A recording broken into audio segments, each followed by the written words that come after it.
Okay. We'll call the organizational meeting of Monday, January 7th to order at 6:30. Chair notes that all board members are present except Rob, who wasn't able to be here with us tonight. He's out of town. And we will start with the Pledge of Allegiance, and I would like to ask Mr. Worm to lead us in the pledge.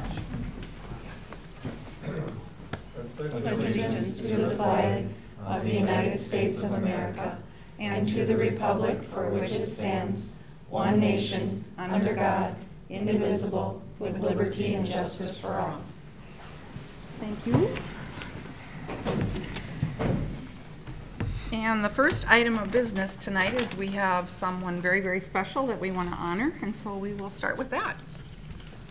I'm going to let Tim, why don't you come up and say a few words. Dave, we'll have you come up here in a second.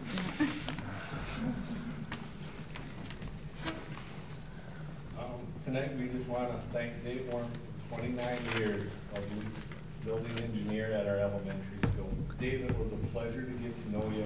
You did a great job there. That building's a reflection of you, and it's a very nice building. It's well maintained. As we look to hire your replacement, one of our guys come in and we had him walk the building and do an evaluation on things that could be improved, and he come back and said that building, he could tell, was really well maintained and taken care of, and that is really just a compliment to you. So I can't say, you know, it was a pleasure working with you. I'm gonna miss you. Got to be fun. So. And I would just add, Dave, that back in, I think, 2000, you were one of the first people that I met when I was hired as a teacher, and then got a chance to work with you again as in this position. And I know that I can still go to you and have my chainsaw blade sharpened, so that's a thing. But the stories that we exchange about hunting, or we were just having a conversation about smoking meat and woodworking and those different things. You're a wealth of knowledge, just a pleasure to talk with, and just an all-around great person. And you've served this district very well at a high level for many years. So congratulations, and thank you for all that you've done for the kids and for the families of our district. Thank you much. Yes, I'm going to give the board a chance to say something too.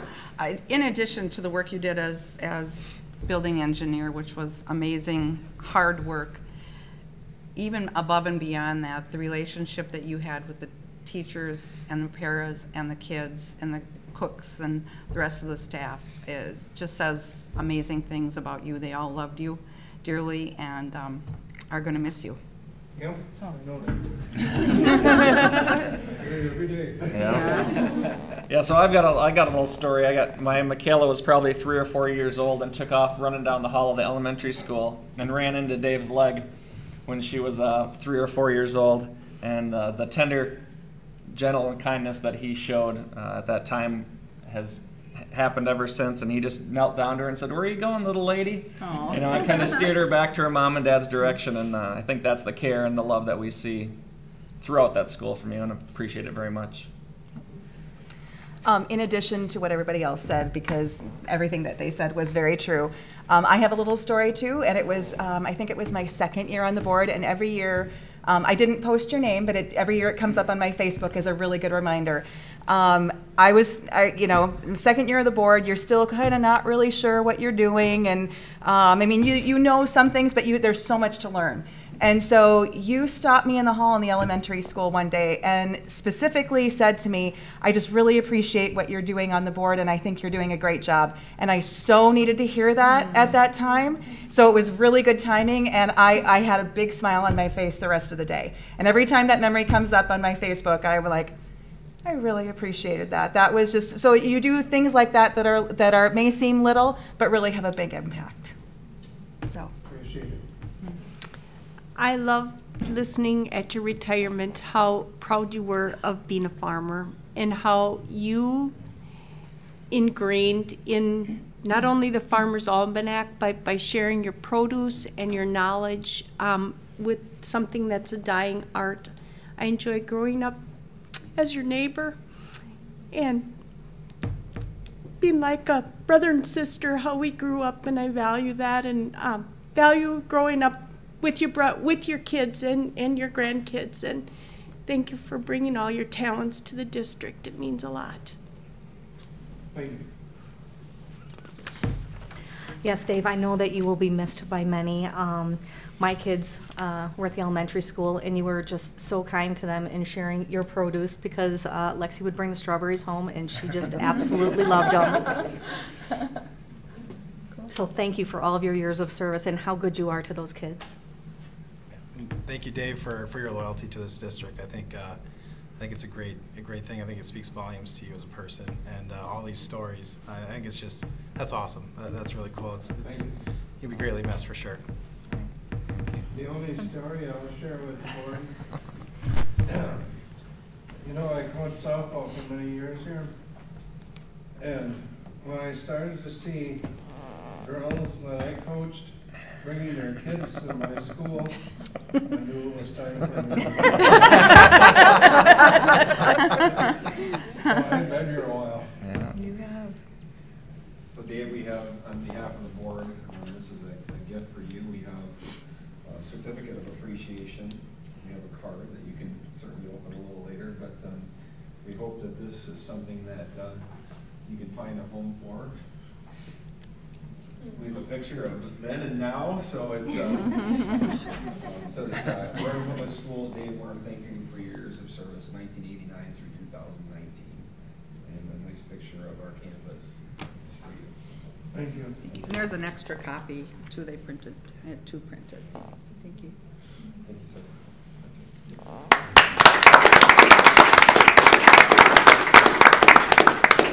And thank you to your family for sharing you with us all these years and for the support that you've given.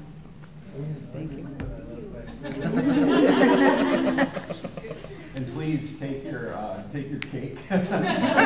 Yes.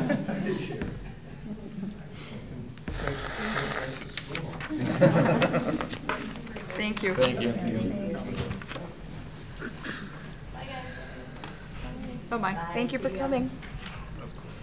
The next item of business is public comment, and I don't believe we had any, correct, Hope? Okay. Let's see.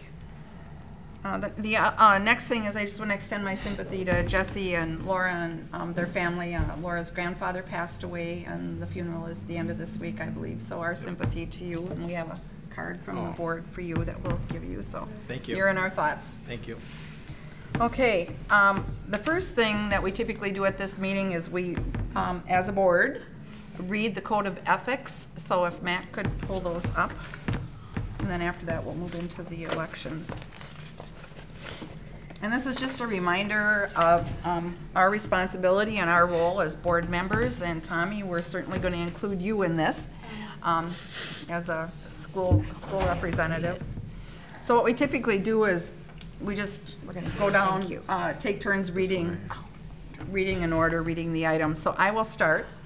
As a member of the school board, I will attend school board meetings. Come to the meetings prepared for discussion of the agenda items. Listen to the opinions and views of others, including but not limited to other school board members, administration, staff, students, and community members. Vote my conscience after informed discussion unless I abstain because of a conflict of interest exists. Support the decision of the school board even if my position concerning the issue was different. Recognize the integrity of my predecessors and associates and appreciate their work. Be primarily motivated by a desire to provide the best possible education for the students of my school district. Inform myself about the proper duties and functions of a school board member. In performing the proper functions of a school board member, I will, 1, focus on education policy as much as possible. Remember, my responsibility is to set policy, not to implement policy. Consider myself a trustee of the public education and do my best to protect, conserve, and advance in progress. Recognize that my responsibilities exercised through the actions of the school board as a whole is to see that the schools are properly run, not to run them myself. Work through the superintendent, not over or around the superintendent. Delegate the implementation of school board decisions to the superintendent. To maintain relations with other members of the school board, I will respect the rights of others to have and express opinions. Recognize the authority rests with the school board in legal session, not with the individual members of the school board except as authorized by law. Make no disparaging remarks in or out of school board meetings about other members of the school board or their opinions. Keep an open mind about how I will vote on any propositions until the board has met and fully discussed the issue. Make decisions by voting in school board meetings after all sides of debatable questions have been presented. Insist that committees be appointed to serve only in advisory capacity to the school board. In meeting my responsibilities to my community, I will attempt to appraise and plan for both the present and future educational needs of the school district and community. Attempt to obtain adequate financial support for the school district's programs. Insist that business transactions of the school district be ethical and open. Strive to uphold my responsibilities and accountability to the taxpayers in my school district.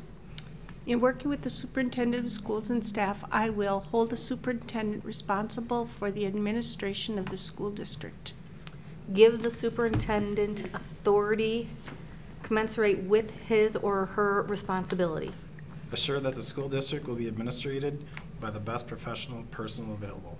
Consider the recommendation of the superintendent in hiring all employees. Participate in school board action after considering the recommendation of the superintendent and only after the superintendent has furnished adequate information supporting the recommendation. Insist the superintendent keep the school board adequately informed at all times. Offer the superintendent counsel and advice. Recognize the status of the superintendent as the chief executive officer and non-voting ex officio member of the school board.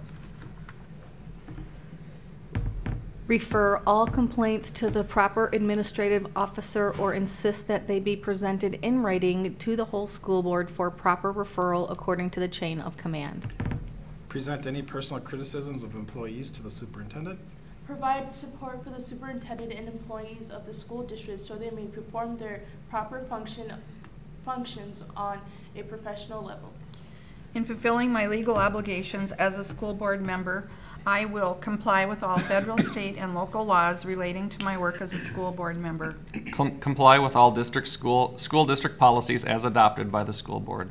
Abide by all rules and regulations as promulgated by the Minnesota Department of Education and other state and federal agencies with jurisdiction over school districts.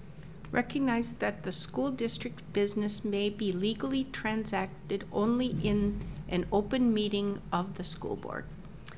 Avoid conflicts of interest and refrain from using my school board position for personal gain. Take no private action that will compromise the school board or administration. Guard the confidentiality of information that is protected under the applicable law. Thank you. I think that's really important every year that we do that and read that and review our, what we're expected to do as school board members. The next item is organization of the board, and technically it doesn't have to be me doing the elections. I'm certainly happy to do that, but it's up to the board what their wishes are. You know how to do it. So. Go for it. Okay. So if that's the case, then we'll start with elections for chairperson. I will entertain a motion for, I will entertain nominations for office of the chair.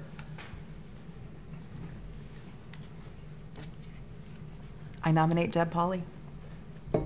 I second. Are there any other nominations?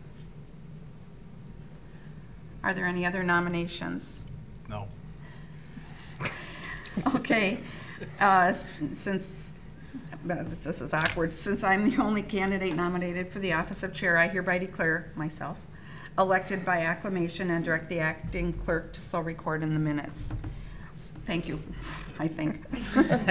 No, I'm honored to do this again. I enjoy working with Matt and working with all of you, so that makes it really, really easy.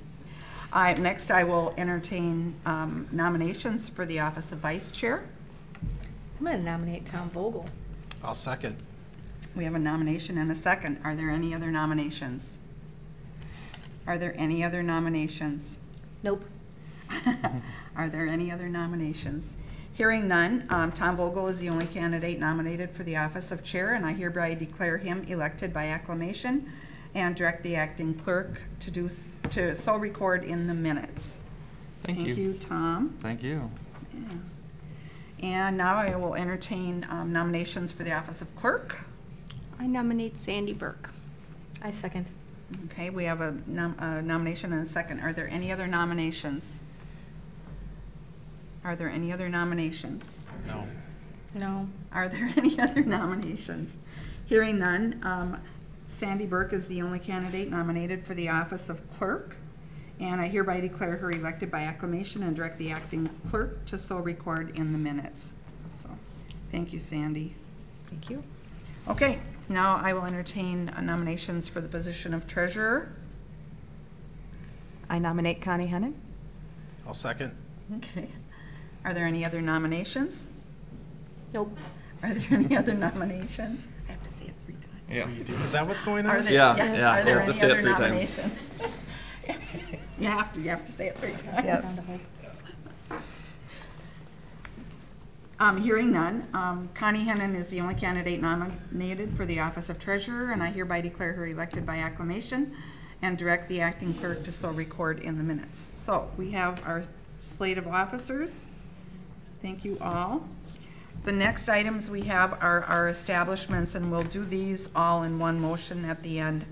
So the treasurer's bond is $100,000.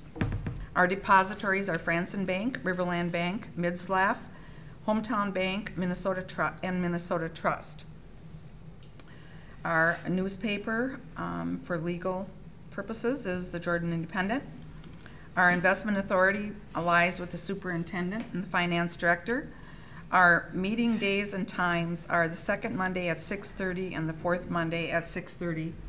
And it should be noted that that's unless it's a conflict with a holiday or, yeah, Schedule. a schedule. And then we would do the legal three-day notice that is required if we have to change it. Our legal counsel, we're sticking with Ratwig, Rozak, and Maloney. Is that the only one? There's an asterisk there. Okay, and then the district reserves the right to work with another firm as needed. So I will ask for a motion to affirm the list of authorities. So moved. Jesse, is there a second? I'll second. Tom, discussion, questions about any of that? Could I ask, what is the MSDLAF? Minnesota School District Liquid Asset Fund. Okay, thank you. Is that new? You want to explain it? It's one of MSBA's. You Amy, wanna you want, explain it, Amy? Midslaff, you want to explain Midslaff? Come up to the podium.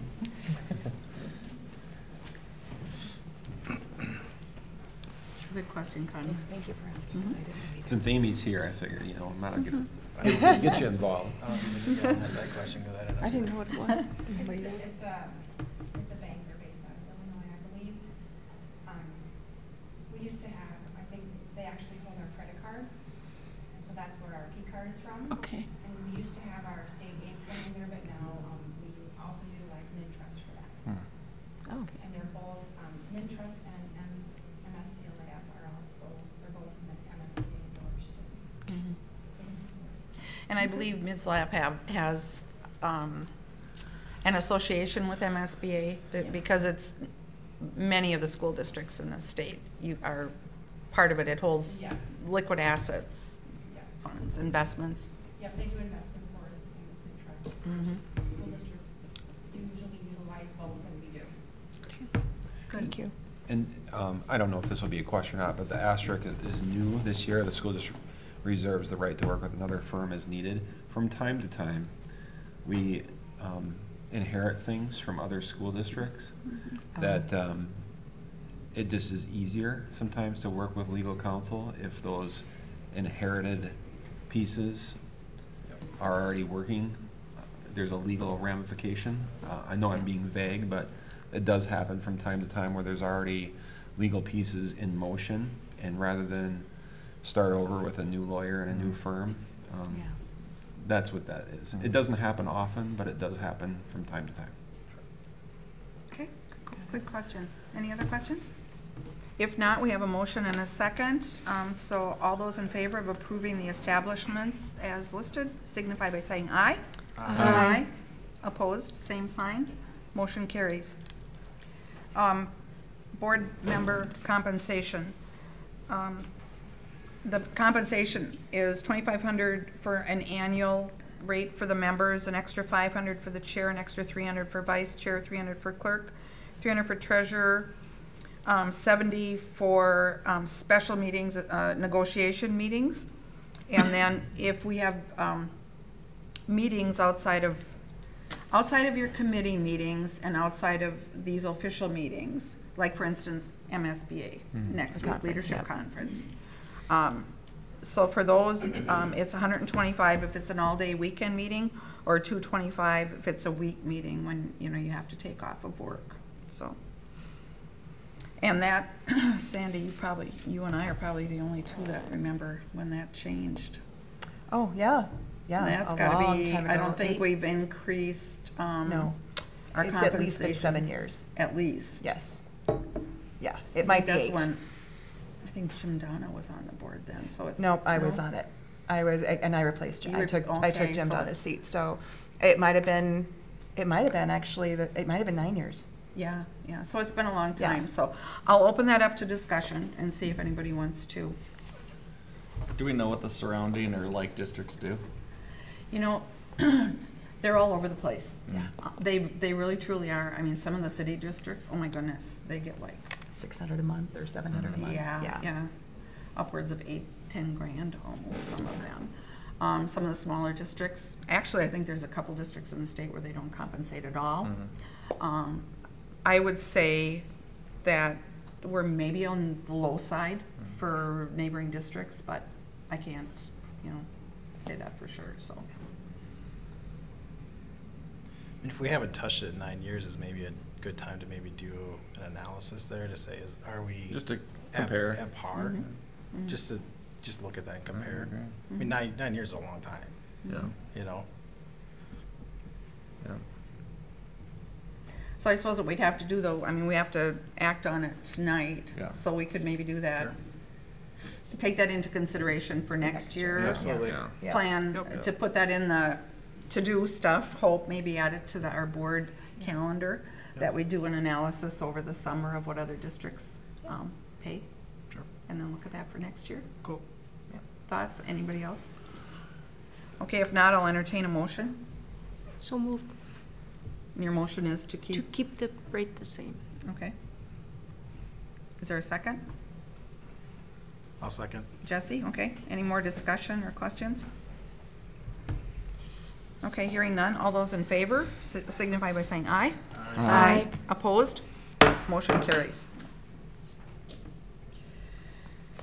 Okay, standing committee assignments. You want to pull that up? Sure. I'll pull up the other one because it's. Yeah.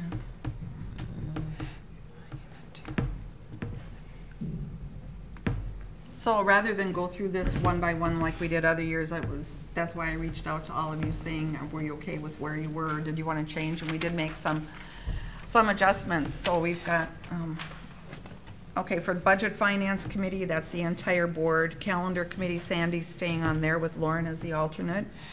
City School is Rob, Lauren, Tom, and then I'm the alternate there.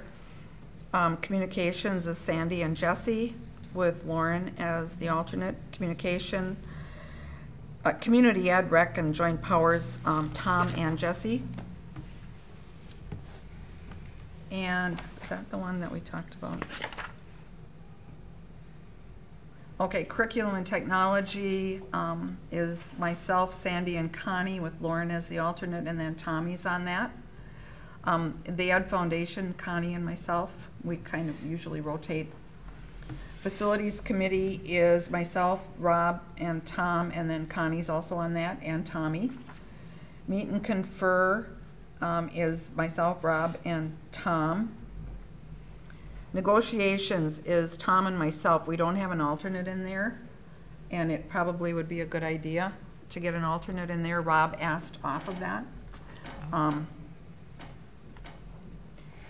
Most of the time, that's about, we meet at like 3:15 or so. Just as an FYI, if you're. Well, And this is- that's what's happened is like a number of them that we've come up, I just can't leave work. Like, and Yeah. Right. which is not going to help for an alternate because when I find out I can't leave for work, it's 30 minutes before. Right. Oh, yeah. But this is gonna be a negotiation year. Their contract is up, so then you're talking some full days almost. Sometimes after school, well into the evening. I mean, it is a commitment, I will say that, so would have to be somebody that has, you know, some flexibility and can do And it. I wonder with that Not alternate, some, do but- you, can they attend just so they hear everything and then they just don't, you know, because it's, you Right. got to know what's going on. Right. Otherwise, it's so hard to catch up, Exactly. even if one of us are Right. on the phone with you, it just is so much. Right. And that's kind of how it's been, is that, like when I was new on there, it was kind of like, okay, you're in the room, but Oh, yeah. seriously, for the first couple of years. Right. We've met It's at probably a good Yeah. this idea. last round, I think we met sometimes at 6:30 in the morning. In the morning, yep. We, you know, when I was a teacher negotiator here, when that was the case, that was, all the meetings were at night. All the negotiation sessions were at night, so it's not that they couldn't be at Right, night. Right. It just is a good way to get teachers directly in the room right after their workday ends. And it's a thing where, you know, Matt will send out a doodle poll. And see, the hard thing is that sometimes the from the teacher side, they're coaches. So Yeah. it really, even we see that with the Yeah. ULA meetings that we've been having, it's next to impossible to get everybody together. tough. But this will be a big year because it is a contract negotiation year, so if there's anybody, if you want to think about it, you know. How many and- days off do you, you said you met full days. How many full days? Well, It really depends. It I'm depends, guessing, you know, yeah. like if you end up in mediation or something like that, yeah. I want to say the last cycle, it was probably 3 or 4 was full days. Mhm. But we probably met, what, 15, 20 times? Yeah, yeah. It's fun. I bet. What time of the month are they usually? It Like depends workday upon- 1 through 5, or are they? Wednesdays for ULA, we've been meeting Wednesdays, but It's all over the we're board. all over the place, yeah, in the And- summer. And we don't do anything until the union petitions, their formal petition to meet. We can't do anything until then, so. So when would they be able to start, I guess? Any time now, or? Mhm. Technically, yep. Yeah. Mhm. They have not petitioned yet. Right. Mhm. Tell you what, let's think about it, and if somebody is interested in filling in as the alternate there with the understanding that they would sit in on as many as possible to get a feel for it, that would be good. Okay, and then we have Personnel Committee and negotiations. That's myself and Tom with Rob as the alternate. Policy Committee is Sandy and myself with Rob as the alternate. PBIS Safe Schools, that's Lauren. We do that once a quarter, right? Yeah. Okay. And then Tommy's on that also. Okay, and then Scale is Tom and Jesse is the alternate there. And I think as the alternate, he can attend also anytime. Oh, yeah, Andy? yeah, it's an open meeting. I mean, anyone could show up, actually. And we regularly have people that are just there to be there. Okay. And then Southwest Metro, myself, Sandy, is the alternate. And then for the points of contacts and our ad hoc committee, Sandy is on the APAC committee with myself as the alternate. Booster Club is Jesse. Lauren, you're the alternate there. Legislative, well, technically myself, and that could be Sandy too. High School League, myself. Special Ed, the SEAC, that's Connie. And then Region 5, South Central Service Co-op, and Metro XU is Sandy with Lauren as the alternate. Nobody else was interested in that one? Guess not. Okay. Okay, Just checking. so we have the The standing committees, next, okay, so we need to vote on those. So I will entertain a motion. Right, are we, oh, okay, sorry. Motion to approve with, knowing that we're still looking at an alternate for, the negotiations committee. Great, is there a second? Second. Sandy, okay, further discussion? Hearing none, all those in favor say aye. Aye. Opposed, same sign. Motion carries.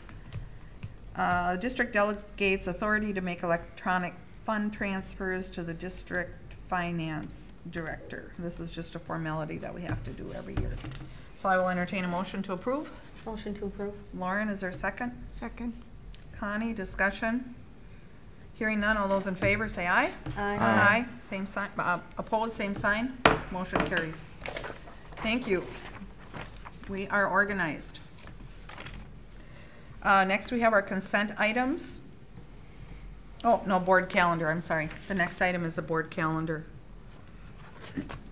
Oh, do we want to talk about the confidentiality and conflict of interest Yes. policy?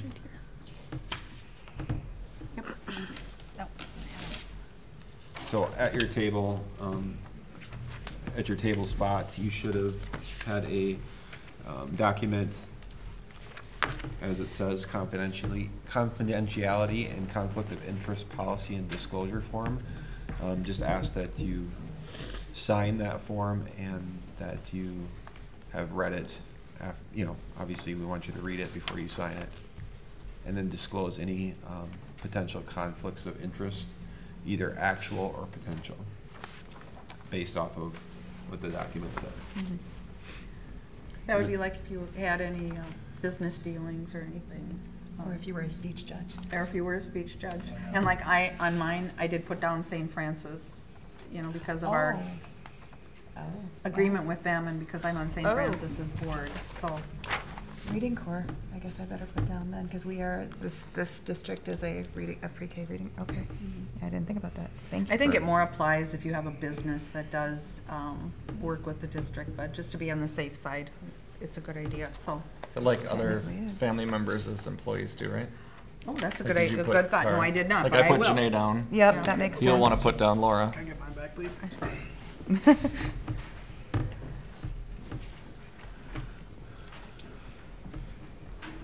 Good catch, Tom.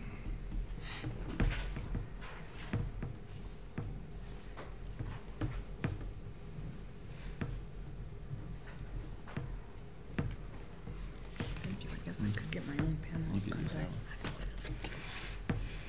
Just right, guys. And then there's a certain time that Mhm. We'll just leave it here. This is a $9 pen. I buy a Jeep. Okay, when you have those filled out, I'm gonna just pass mine down, we can pass them down to Hope. Actually, she just needs this. Oh, gotcha. Okay, then on to the board calendar. I may have dated mine in the wrong year, actually. Hope you could Oh, did I? take a Nope, peek you at got that. it.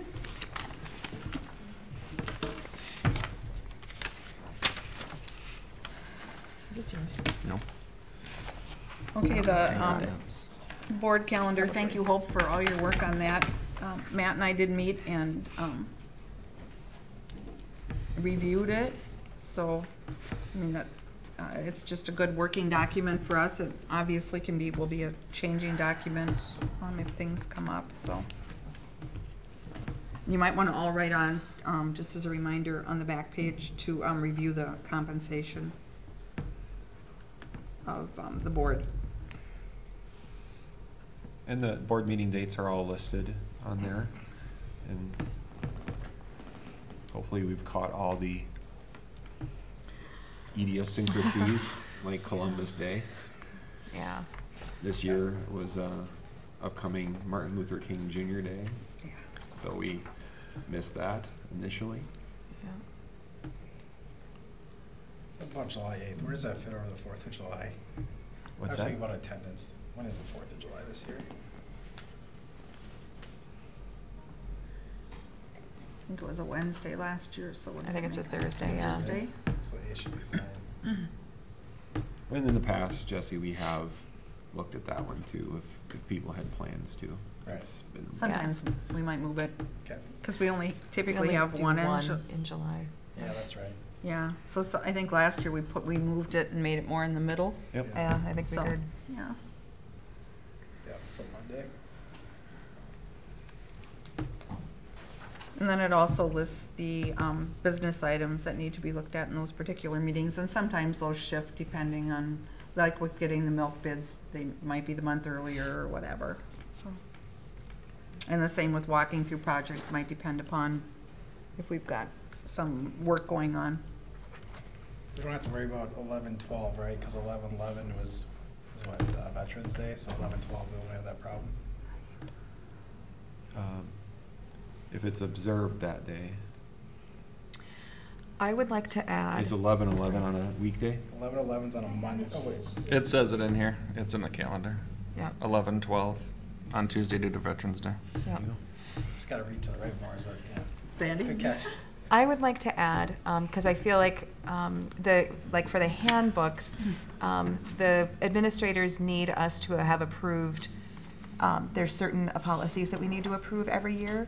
Could we maybe add that to the calendar like a month ahead of time, so that way we're not forgetting? You know what I mean? I mean, it's not, I just hope that you will do that, but it's just, I think it's good for us to have that on there as a reminder. Yep, the annual policies, because those have to be in the handbooks, and I noticed that those handbooks need to be, we're approving them on the July 8th meeting, and so maybe like at the June 10th meeting, I don't think we have that on there, just to put as a reminder that we could, because I think those we just have to do a one reading of, correct? Yeah, we have it in August right now. Yeah, and that's why I'm thinking To move it up? to move it so the current one is in the handbooks. That's a good idea. That is a really good idea, Sandy. Wait, a version of A them. version of them are, but at least, When does, the only question I would have, I think it's a good idea, but when do we get like policy revisions? Spring. Do we get them that soon? Yeah, sometimes they trickle in throughout the year, but usually spring. Because I think we did either last year or the year before. We had an issue with where we were going to have another meeting because of it. yes. That's right. Yep, that's right. So we'll move that to July. Is that okay? To July, or they It would need to be bumped approved? back then to No, June. do it at the same time as the student handbooks. Oh, because they don't have to be, the policies don't have to be printed in the handbook, correct? Or do they? We reference them in the handbook. Okay. Oh, I see, so okay, I get what you're saying, yes, that would work, yep. But the handbook, I think, was the one that we had the issue with. So the first July meeting, anything that it couldn't wait to get bumped, it couldn't get tabled till August because of when they had to That's too print. late. Yep. So That's should right. that one be Yes. bumped back to June? Maybe even a workshop in June? So then Oh, we I could see what you're approve saying, on yep. the 8th in case there were questions or issues, because time constraint. The handbooks? That's, I yep. don't know if they can get them done that fast. It would be, I mean, just don't go anywhere for the 4th of July. I'm just kidding. No, it would be 2 weeks before. I know it's an issue, but then that, I think, precipitated having a second meeting in July that we wouldn't have had to, whether that's an issue or not. Because I know we couldn't approve in July, the first meeting, there was some issue with it. Yeah, I remember that. And we couldn't wait until approved in August because it was too late to print. So I guess take a look at it, but Sure. that did pose a slight problem. I don't know if it was think this last year or 2 years ago. I think it was a policy issue, so if they can't have the handbooks ready, that's fine, but maybe then we do move the policies back to June, because then if there are any questions, they can be looked into. Do you see what I'm saying? Yeah. Mm-hmm. Yeah, we'll put June, both the policies and the handbooks. But I would say probably the second meeting in June. The first meeting is Right. really not realistic. But it could be Yeah. a workshop, because then we can work through it, and then we just, on July, then we're Yeah. just approving it, and Yep. and adjustments could be made in between there. Yep. Sounds good. Okay. Anything else on the board calendar?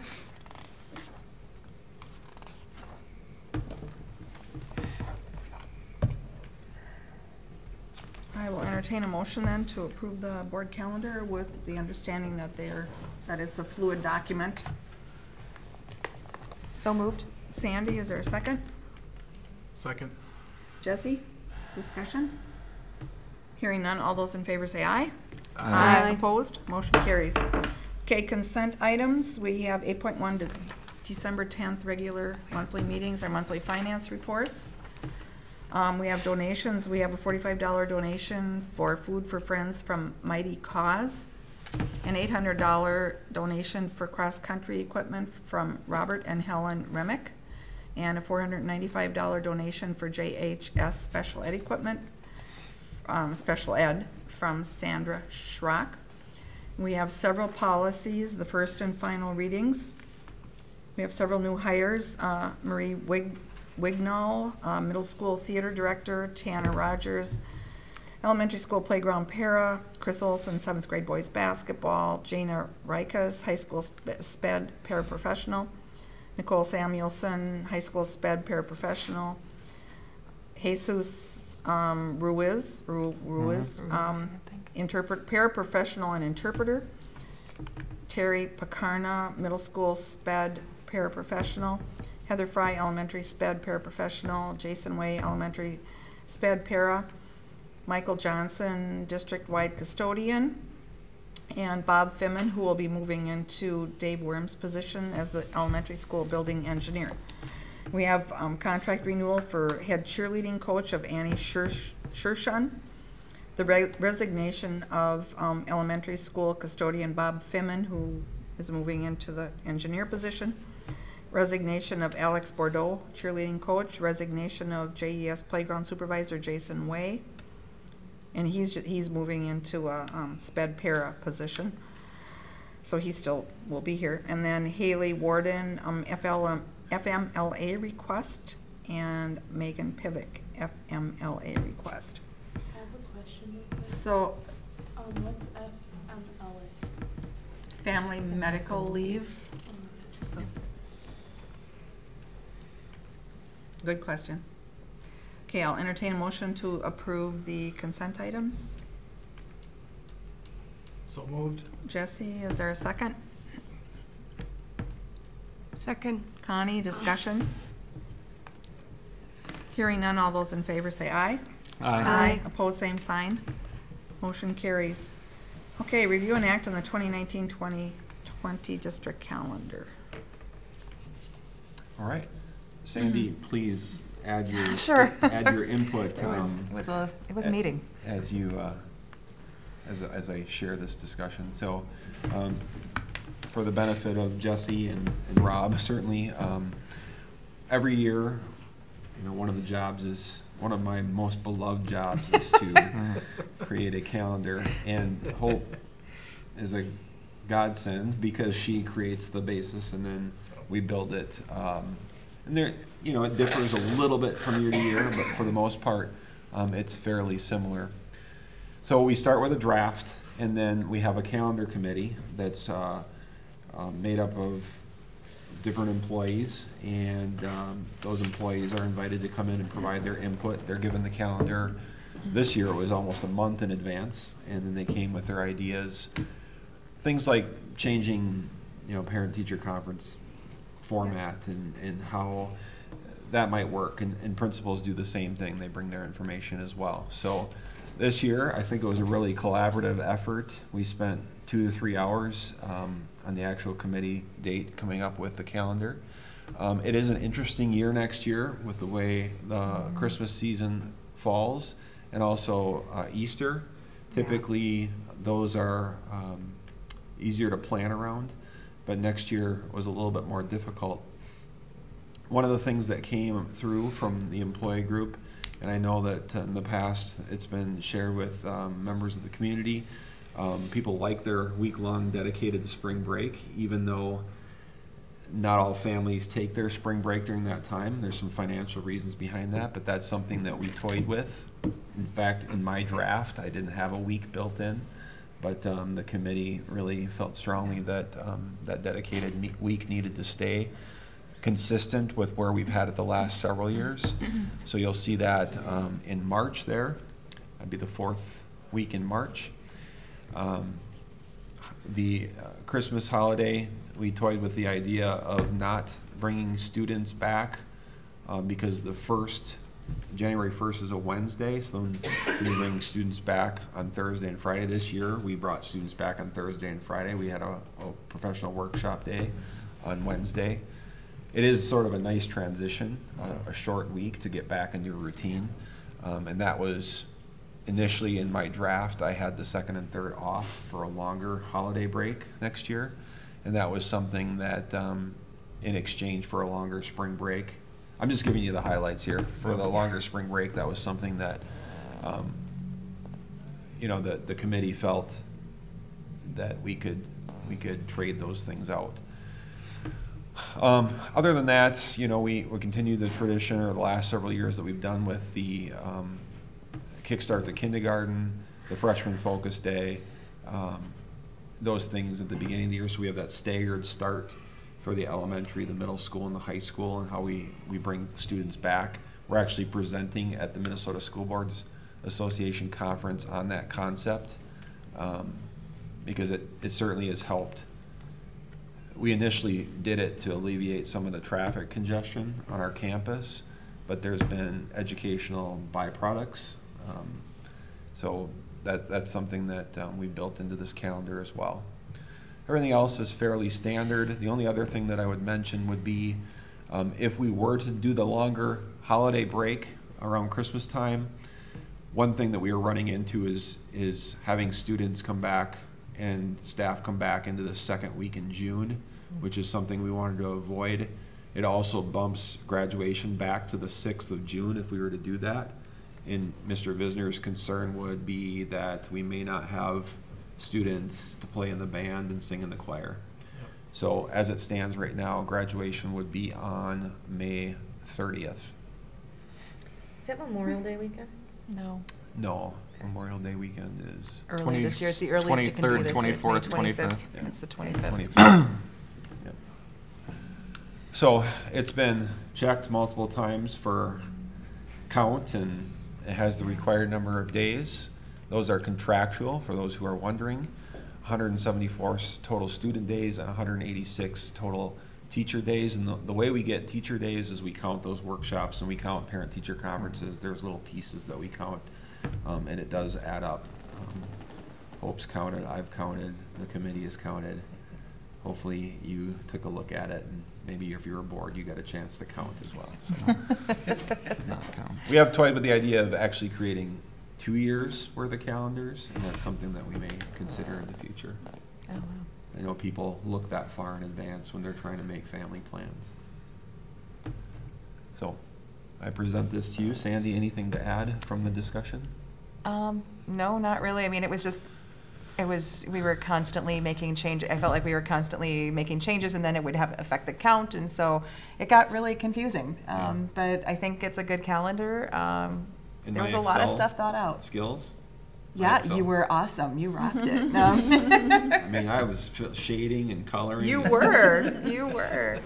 One thing that I would say is that the shading for Kickstart to Kindergarten and 1 to 4 No School are so similar that it might not be a bad idea to make them a little different. Yeah, they do look similar, don't they? Yeah, they Yeah. They look identical on mine. do. Yeah, mine Yeah. too. There might be a reason why. That's what I was wondering, but yeah, I just thought it might get a little confusing. I'm not sure if Excel skills are shading boxes. I'm just gonna let you know. I don't know if that qualifies. It's an enhancement. He was getting help too, I just want to say. Need pivot tables, formulas, Right. code. I feel those are more skill Yeah. attributes of Excel. I might have to have you come in and teach me. So the 23rd of August, that's for new staff, correct? Yes. The Friday? Yes. Okay. It's this year we did new staff on a Thursday, but we moved it back to Friday. And then those of you who, just as a reminder, we do a flexible workshop for our teachers. I was going to ask that. We'll do it again, and it will likely be 1 day. We have done 2, but what we do with that then is teachers have the option of coming earlier on in the year, and we give multiple options in July or early August, with the theory that if we get our teachers to come in and they get that information early, they can put it into practice before the students come. Versus workshop week, it's sort of like that last minute. So we try to reserve those activities that we want implemented for those flex days. And we have, I'd say it's probably 80 to 90% of our teachers come in during those summer flex days. And the trade-off is then we don't have them come in on Friday, August, is that the 29th? 30th. 30th, Friday, August 30th. We duplicate what we did in the summer on the 30th. So it's the exact same thing, but that's something that's been really popular with our staff, and it's good practice as well, because like I said, then it becomes something that is implemented in the classrooms versus, oh my gosh, I just heard this, and now I've got students coming in the following week. Just a quick one, on a 2-hour early release staff development day, is that considered a half-day touch in terms of student? You know, what I'm saying, in staff? No, or is that I don't full? count it as a half-day Okay. touch. No.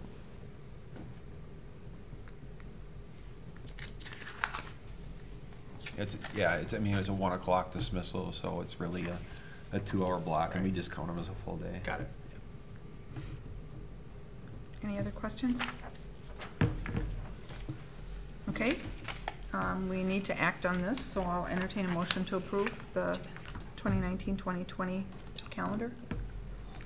Motion to approve? Lauren, is there a second?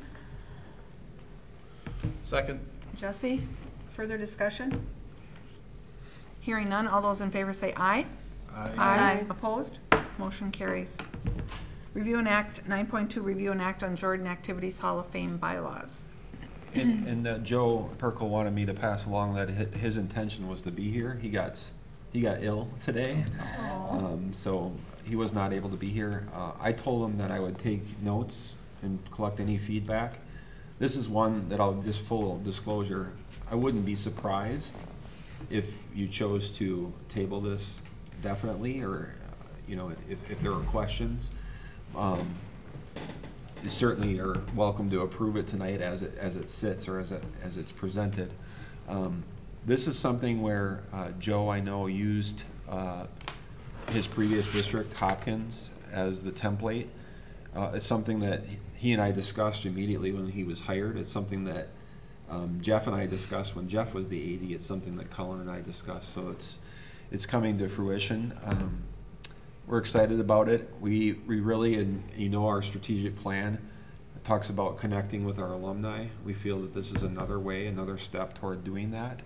And it's not just for athletics. This is an all activities Hall of Fame, and we want to make sure there's a board of directors and a set of criteria in order to elect former students, alumni to the Hall of Fame. So, like I said, I'm happy to take any questions you might have. I might not have the answers, so then I would take notes and bring those questions back to Joe, because he is the author of the document, and unfortunately he wasn't able to be here.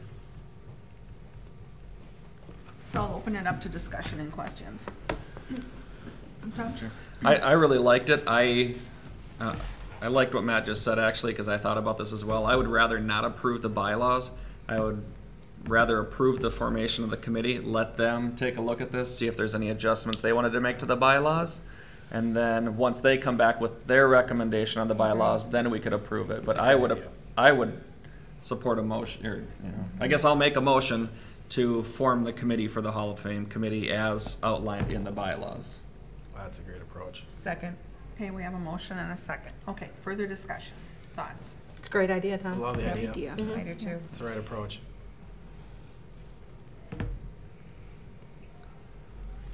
So form the committee as noted in the draft bylaw document, and then have that committee review and make any changes, and then bring it back to the board for approval. Okay.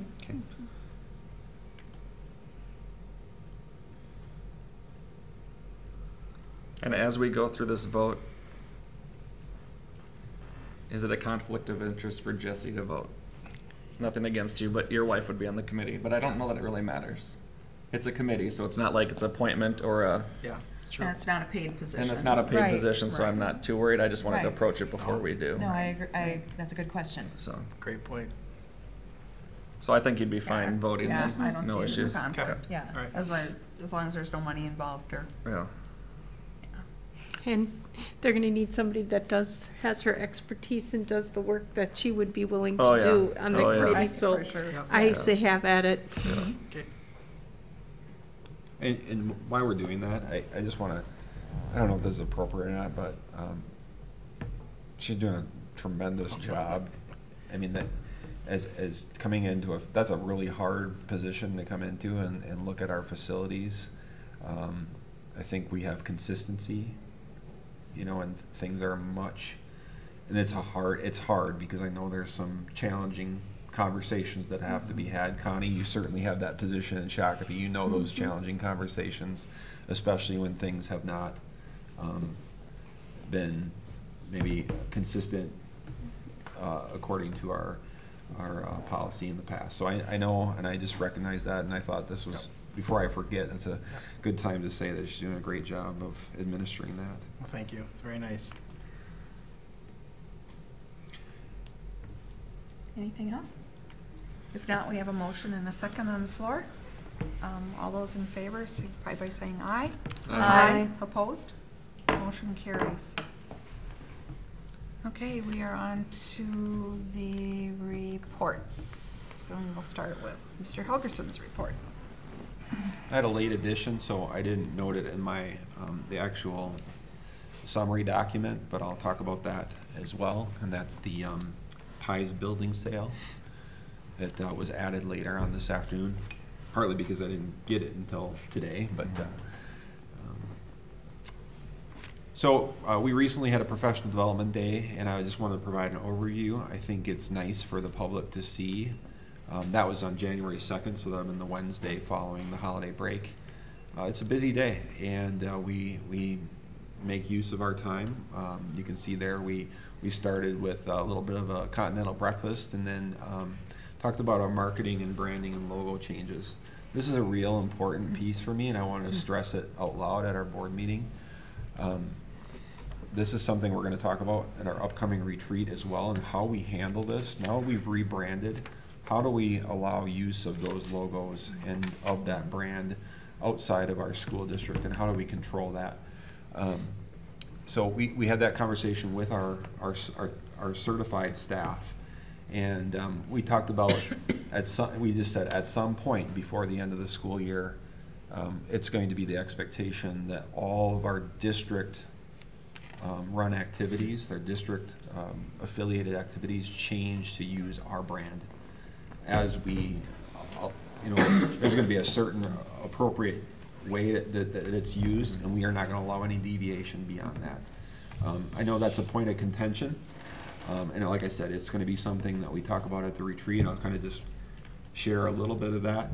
We have a number of associations in our community that are not school district affiliated, but yet are, because they're feeder programs to our school district.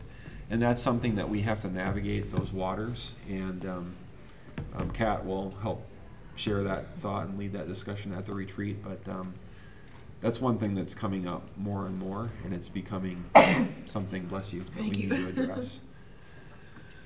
So in our district survey that we recently did, we had a number of comments talking about associations, and you could tell by the words of the comments that they were directly holding us as a school district responsible for those organizations. And that's just something it's really tough, because we don't govern them.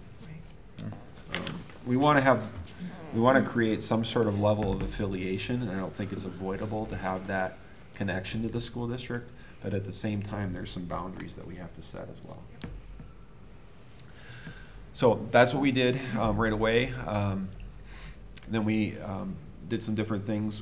There was a custodial meeting, again talking about facility use. That line of communication has really strengthened. Stephen and Laura and the custodians, it's a good partnership, and it needs to be a necessary partnership in terms of facility use. Then we had our peer reviewers meeting, and that peer reviewers is associated with our teacher development and evaluation model, and getting that strengthened. Vertical teaming and standards work all relates to academic success. And we want to make sure that our teachers are working cooperatively and teaching the different things that need to be taught in order for our students to be successful. There are ramifications, obviously, on the MCAs with that standards work. And then after lunch, we did building staff meetings, and they talked about building specific items there, and then finished the day with a district staff development team meeting, and then teams had time to work on their own. So I just think it's important for the public to know that on those days we do try to move our district forward, and it's not just a day to get back together and ease back into the work week. So MSBA Leadership Conference, obviously we're involved with that. It's coming up next Thursday and Friday, the 17th and 18th. There's a couple links on there if you want to download those ahead of time. There's an app. Yes, it's in your book as well. Bring your books that were mailed to your house. And also there is a really nice app where you can do your smartphone reviews and stuff right as you do go to each of the workshops and stuff. So sorry. A reminder that we are presenting, I mentioned it earlier, at 345 room M100G, and the title is The Power of Choice, Letting Go of We've Always Done It That Way, So Why Change? We have a number of topics we're excited about presenting, and part of that is the way we ease into the school year through our different freshman focus day, the Kickstart to Kindergarten, Jumpstart program, those types of things. We do have dinner scheduled for that evening and at a restaurant, so we'll welcome our presenters with us at that time as well. A reminder that we have our retreat coming up. There's 2 days. The first day is that Friday afternoon after we return from Leadership Conference. And that's 3 to 7. It'll be here in the CIRC multipurpose room. And then our second night of the retreat will be on Tuesday, January 22nd. That takes the place of our workshop meeting. And that will be 5 to 8 at the high school. We call it the SOC. It's the garage door room, Mr. Urbanic's former classroom, and that is where the second night of the retreat is. I will make sure that you have the agenda materials by this Friday, the 11th at 4 o'clock. Matt, I do have a question. Yeah. Sorry. Sandy? Curriculum committee meeting, has that been It'll moved? be moved. Okay. Yep. Do we know? I told Carol to move it. I don't know off the top of my Okay. head. All right. And I just wanted to comment that I will need to leave probably almost a half an hour early from that first retreat just because of the Yep. One Act Play Festival, so. Same for Southwest Christian. Yep. So we'll work through that, and obviously those times, obviously if we get done earlier, there's a certain break point on the agenda that you'll see when you receive it. Depending on how fast we move through those items, we could potentially be done a half an hour earlier so people can get to those events.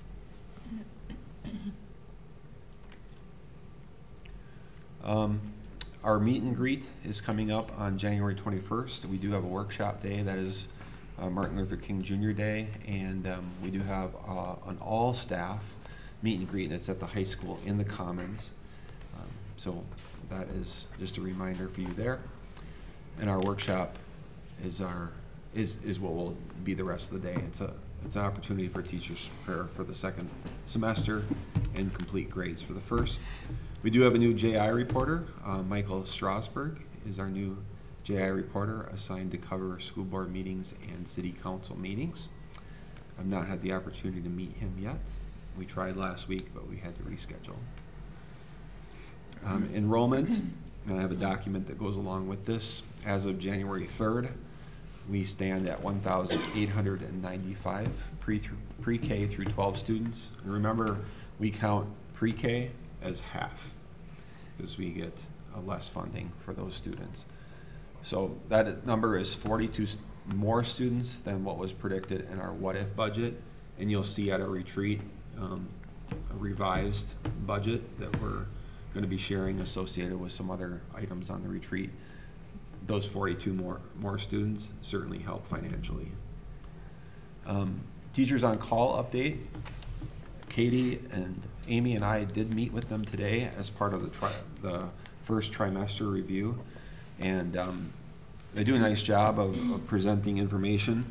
I didn't add this document to the meeting because it's quite lengthy, but I did have the monthly snapshot, and you can see we've had sub requests are up this year. I think 13% overall, and that's a trend that Teachers on Call said that they are seeing with their other districts as well. Between 10 and 15% is what the increase is. No idea why. I wish I knew the answer, but that's an overall trend that they've seen as well. What's nice is we have some new subs that have been added to that pool, and I know a neighboring district is also considering adding Teachers on Call as well, and that would add their sub list. Which one? Sandy. Not yours. Okay. My eyes got real big there for a second. Yeah. When you say our pool, so are they just subbing in Jordan, or are they also No. subbing in different places? They can sub in other districts Okay, as well. I wanted to clarify that. Okay. If wherever Teachers on Call, Sure. they can choose to sub in those, and they have, as subs, have the opportunity to opt in, Right. or opt out of that particular district. Okay. Yeah. Okay. If it's too far for them to drive. But Yes. Burnsville is another Teachers on Call district. Kelly Services, Prior Lake Savage, Southwest Metro Okay. are the nearby ones, and there's one other that's considering. Okay. What's been the feedback from the staff? That's my next question. And that was one of our. I've heard topics. nothing this Yeah. year. That's good. No news is good news typically, Yeah. right? So. Yeah. Good. I'm pleased overall. It's not going to be perfect. I'm not pleased with the number of subs that we have, and we're going to have to think about how we might address that. It might be something we talk about as part of the negotiations process. But overall, Isn't there a cap in terms of how many sick days there is at? in how many sick days? We do 9 a year, so you can, Okay. you get 9 new sick days a year, and then there is a cap on how many you can accumulate. Okay, got it. Yeah. But And then they have how many personal days? that's 3 a year, and then they can bank up to 5, I believe. I can carry over. So yeah, fill rate for December for teachers was 94%. Para fill rate was 50%. It's just harder to find Yes. para subs. It is. So, but 236 total sub requests just for the month of December, and that could be, 4 hours. It could be a full day. So that's not full days. That's just requests. But that also is not a full month either, No. because point. you have holiday in there, so that's a lot of days for a Our partial total month. spend so far on subs to date is 88,000. We budgeted just over 200,000. So we're probably Right We're there. tracking. Yeah. right there. good. There was a lot of illness though in December. Yeah. Like that flu was really going, the stomach flu, it's not really flu, the stomach bug was going around really badly, so. So just real quickly, the document supporting that report. This is our enrollment document. It's relatively the same as our December enrollment count. 3 students less. And the second page of that is where you get the financial piece. It's on that same. It's on the same one. You can see where we're tracking, and this is just obviously it's not an exact, but you can see what we predicted, 12,892,400, and then with the enrollment, what that aid would realize, it's 13,166. Like I said, when you see the revised budget, you'll see that we're ahead of expectation. Good. Yeah, it's always good to have increasing enrollment. It's quite a bit different conversation if you're declining. I did attach the 2 monthly reports. I won't open those unless you had more questions. And then finally, what wasn't on my document is the Sourcewell report. And I'll just quickly summarize this. I read it quickly. Basically, phase 2 is an environmental study on the site. And the building was built in the 1940s. And my understanding is also the site around it might have some underground storage tanks and things like that. So that report, was received by the buyer, and they wanted to exercise their right to review it. So they wanted some more time. We've gotten 1 disbursement already from TIES. We haven't gotten the second one, and it's just going to be less than what was originally projected, because there's 1 less tenant, and also, there's going to be more costs, operating costs for the building, so that'll take away some of the proceeds. Well, like I said, we received it today, and wanted to provide you with that information since it's something that we talked a lot about over the last year or 2. Any questions about TIES? I mean, it's really nothing we can do about it. Have they formally closed? No. Okay, so this is, okay. No. Closing got bumped back to April, I believe, now. Okay. Yeah. April 3rd, it will be closing. Contingency date was extended to March 4th, again, because they wanted more time to review that phase 2, which is the environmental study. Okay. And then like I said, we will be completely done with TIES after this is complete. One quick one for you, Matt. The survey that we did, we're still compiling feedback? I have it all compiled. I'll Okay. share that that'll be on retreat At the agenda. retreat. Awesome, thank you.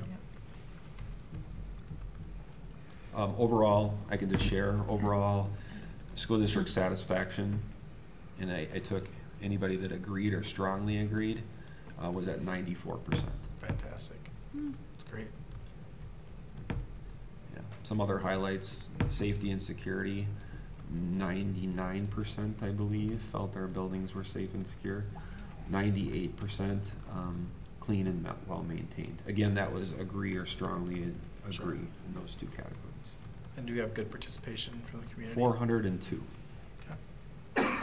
It's a good client base then. That's good. Sample size. Any Having other? said that, I just want to say, I think I'm really looking forward to the board retreat. I've looked at the agenda. It's going to be a really good retreat. I mean, Good. a lot of interaction, a lot of board input, and it's going to be well worth our time. Good. It's a little bit different format, those of you who've been on the board in the past. We are going to really just kind of get right down to business. Good. It's not, in the last several years, we've done more philosophical discussion. Now this year is going to be, this is a needs assessment, and the administrative team has conducted a needs assessment. You're going to have the opportunity to review the survey, review what the admin team has already started, sort of needs assessment, provide your input on that needs assessment. And then we've got some, based off of what we've identified as needs, we have some recommendations in terms of how we can build programming and make the adjustments to satisfy those needs. And then there's some financial ramifications as well. So all those pieces will be studied along with discussions about operating and Sure. operating capital and buildings and things like that. So it'll be a distinct night 1. Here's this table is set.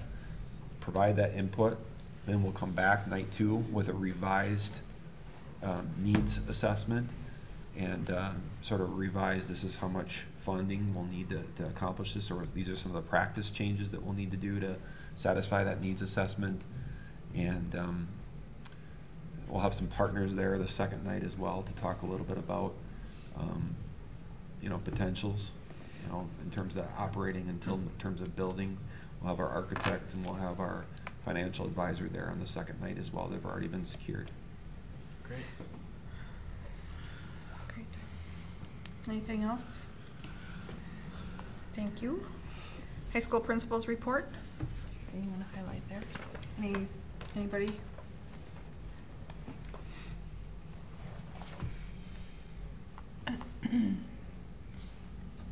And again, as we go through these reports, just for your benefit and for the benefit of those who are on camera in the audience, we as a communications committee made the decision several years ago that unless it was an action item, that we wouldn't have administrators necessarily attend the meeting. They certainly are welcome to attend the meeting, but my philosophy is I'd rather have them at student events. So I'd rather have them spend their nights doing that. But certainly if there's ever a question and you would like something ahead of time, you'd like an admin to be there, please let me know and I can certainly request that. The only thing I'd add to the high school is for the alumni tournament. We had 51 alumni participate. I don't know how many came through and actually watched, but it was good. It was a good event, and all the proceeds went to Terry Oaks. Oh, nice. That's Yeah, awesome. so everything went to Terry Oaks. Good idea. Yeah, not many people did, but I know that's what happened. So. Very cool. That's growing every year, isn't it? Yeah, this year's a bit down though. Oh, was it? Yeah, on attendance. There wasn't as many fans.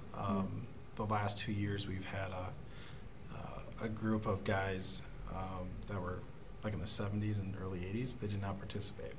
So I think we had a hit there from attendance. But Okay. I think we only graduated 2 seniors that played basketball last year. One plays in college right now, so we didn't have many in that particular group. So. Part It of was it, I fun think, seeing the pictures on Facebook. is It was hard to- where the holiday fell. Again, I think Yeah, I think so too. yes. I think we talked about that too. I think that was part of it as well. But, you know. I did see a guy walking down the street and he had his Letterman's jacket on and I was thinking, God, he still wears his Letterman's jacket? And then I realized what day it was, but I thought that was pretty cool that he drug that out, so. And the other thing too is the booster throws in, and then they buy like pizza for all the alumni to go down to Clancy's. that's cool. So it's a pretty cool, to your alumni comment, I think it's a really cool event to bring alumni back, and they love it. They all hang out at the gym. It's cool. So. Yeah, anytime we can get the public in our buildings is a good I thing. agree. So, Yeah. yeah, thanks to the organizers of that, and the Booster Club for supporting it. That's great. Middle school principals report.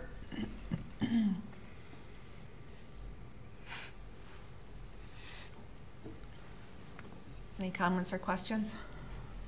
Anybody? Getting into testing again.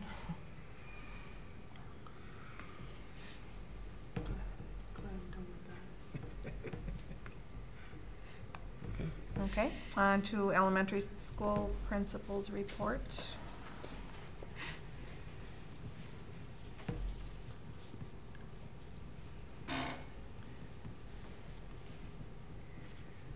Anything there? Anybody want to comment on?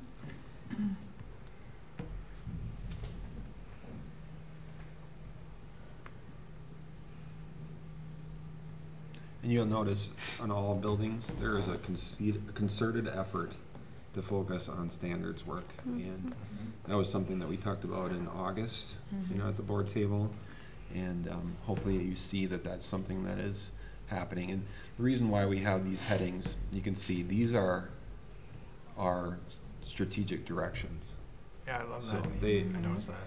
They're purposeful. So, like I said, if there ever have any questions, feel free to reach out ahead of time. Okay. Director of Teaching and Learning.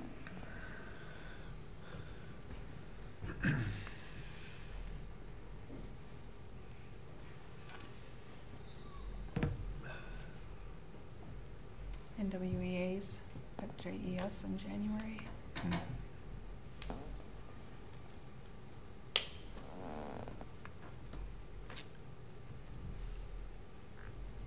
And we'll report on the Curriculum and Tech Committee meeting that some of us attended. There. Okay, Activity Director's report. The gaming club, is that like just high school? I think so. I think it was ran by Mr. G last year, but I'm not sure if he's doing it this year. So I don't know what's going on with the club. I've been trying to ask them what's going on, haven't gotten any feedback about that. I think that, correct me if I'm wrong, Matt, but I think that that's probably going to be coming before the board Yeah. as an ask. But, well, you want to talk about it? What we want to do with clubs? Well, Mr. Perkel had asked whether he has a club organization request to be brought in front of the board, but similar to what we did with cheer club, we're kind of on hold right now, and we are going to try to get on a policy meeting before our February meeting, so then the gaming club can be brought. And I think it is a little different than cheer because we already have a cheerleading team, but the gaming club is something that is very popular, and it probably is a very appropriate club. But we need to get our club policy cleaned up before we move forward. So, full disclosure, it was one thing that was going to be on the agenda tonight. I pulled it, just wanting to have that policy meeting to clean up our club policy before. Yeah, that'd be interesting in terms of what games would we allow into the club, because there's some violent ones out there. It's becoming a real popular activity, and they have a certain, and that's a great question. I'll put that down in my notes of what games that they would play, but there's a very specific set of games that they do play, and it's, I believe it's in other states, it's become a activity, like a state-sponsored activity. I think I took a course during the MSBA last year in Centennial. I always end up at a Centennial program, and they started it over their lunchroom or their lunchtime, and they were amazed with kids that had been eating by themselves and how they found their spot in this gaming group, and then slowly brought in other kids thinking it was pretty cool. So, I mean, it must be something that's pretty popular. Yeah, it is, and there's specific games, and I wouldn't be able to tell you what they are, so I'll ask that question. Just not Fortnite, please. But I was going to say, that's a It's good not point, Fortnite. Jesse, is we don't want kids playing inappropriate. No, it's not. I did ask that question too, but I can't remember what they're. Yeah. I'm so sick of Fortnite. We kicked Landon off that for a month. It was the best month of my life. Yeah. I think we parents need to just band together and say no more Fortnite, guys. I'm in. I'm in. Okay, anything else? Okay. Community Ed and Directors, Recreation Directors Report. I love the dish idea for January 31st. Yeah, that was nice. Me too. Sounds like fun. I think that's going to be a hit. I really do. We did it it was offered up to staff, and there was probably, I don't know, 25, 30 people that participated, but it was good. It was nice to have something that just went home that night, and for pretty cheap, you had a dinner made for your family, so I appreciated it during the busy holiday season. Some of those take a while to build up too. If you're doing it for a while, you kind of got to run it as a trial to get the word of mouth out that it's. Yeah, so it's hopefully it'll become popular. And also in his report, he talked about the ELS holiday party at JHS. I just want to say that I was really, really, really sad that they didn't come to the Schul House this year, because they used to, for many years, they brought the kids down there and they interacted with the seniors. Having said that, I thought this was a fantastic idea to bring all of these parents and grandparents into the high school and to see them interacting and to see the high school kids interacting with them. It was a great idea. So kudos to them for doing that. It really is fun. It's a fun time for those little toddlers. Maybe they can do both next year. Yeah, that would be good. Quick note, I was here, I don't remember what day it was, but I was here the day that Stephen was here working behind the desk, and I really appreciated that. I'm like, I wonder if he's here for the whole day. And I'm like, that's a really good idea to get to know people. And so I kudos to him for doing that, because I thought that it was a really great way to get to know people I just really appreciated that. Just, something he didn't put in his report, but I know that he's working on some interactive, he's looking at a subscription pretty sure he's gonna do it, for interactive classes. So, for example, you come in here, and Peloton has been, you know, over the holiday season, like pounded in our brains. I could probably recite the commercial for how many times we've seen. But my thought, my understanding of the idea is you buy the subscription, the class would be on that screen. Oh. And, you know, I know he's looking at spin as being one of them, so the bikes would be here and the instructor would be on that screen. So cool. they're looking at that as a subscription that will help to enhance some of the programming of the cert. Most of them are, and I don't know which ones he's looked at, but most of them are like on an iPad or something like that. So that's mounted on the wall or on a kiosk, and they would just come up and hit which one they want to do. And anyone could join into that, but whoever's in there first or at top of the hour gets to pick. And then, yeah, you would just go with whatever's on the screen. So you could do it at your leisure, at your Some of them are time. like that, yeah, totally on your time. There's other ones, and that Peloton might be one where it's certain times, there's certain classes, but it. Cool. And if any of you or anybody knows somebody that has a specific skill or talent, he has presented to all of our buildings about getting people to teach courses. 80% is my understanding. If you choose to teach it and there's any revenue generated, you get to keep 80%. Community ed would do get to keep 20%. So, you know, there's been minimal interest so far in doing that, but that's something that would be nice to get off the ground. So the dish is one of those such activities, you know, we thought we'd implement that. Communications, marketing, and events director? Yes.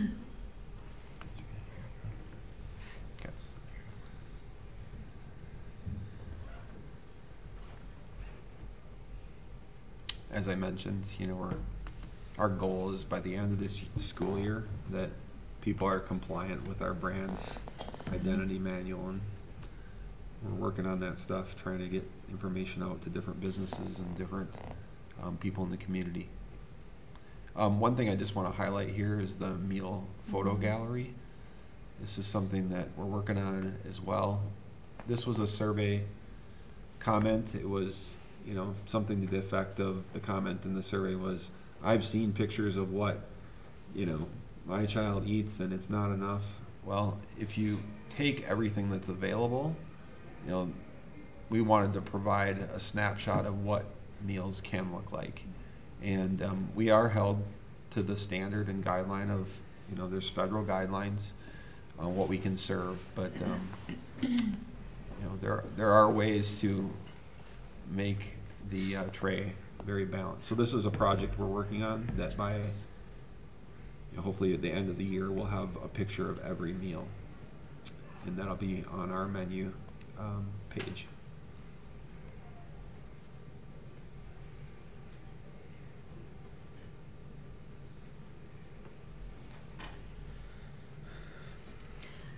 Along that same line, I'm really glad to see that, because I think it's a lot of the hot lunch bashing done on Facebook is really unfair, you know, because for them to see what they're really, you know, the options that their kids could have taken, because I know those kinds of bashings are really hard for the staff to take, very hurtful, so. Yeah, from a secondary standpoint, just the salad bar is something that you could choose to eat, and there's different options on that salad line as well, not just, you know, the things that make up a typical salad, but you know, sometimes there's macaroni salad and different things, and we can't put a lot of salt in things anymore, and flavor and seasoning. It's not our choice, it's federal guidelines. One thing that was mentioned was more variety. And that's something, again, with a district our size, you have to figure out how to do that, because I know larger districts have multiple lines and multiple options, and that would be great. We just have to figure out what's possible with, you know, the revenue that we generate from our food service. I mean, we're barely breaking even right now. We're not even breaking even. You know, the last several years, we're actually spending more than we're taking in. So. And how do you know how to plan? That's what, you know, when you do those different rows, how do you know And then you're still gonna not make everyone happy because you're gonna run out before at the end. And It's a similar balance. This is not a perfect comparison, but like elective-based classes. Yeah. There's only so much you can do in terms of variety before you get to the point where you got 7 kids in a class. To your point, Connie. Yeah, you can have a second line, but what if 9 kids take it and you've prepared for 100? So it's just not an excuse making, but it's a really tough balance, and it's something that obviously we're aware of as a team, and we obviously want to improve. So it's something that we constantly look at. I believe that in the farm bill that just passed federally, that there was some relief again for some of the healthy, whatever the name of that act is, a healthy nutrition, whatever act. I think there was some lessening of the standards again, which is a good thing. Okay, Special Services Director's report, Chad's report.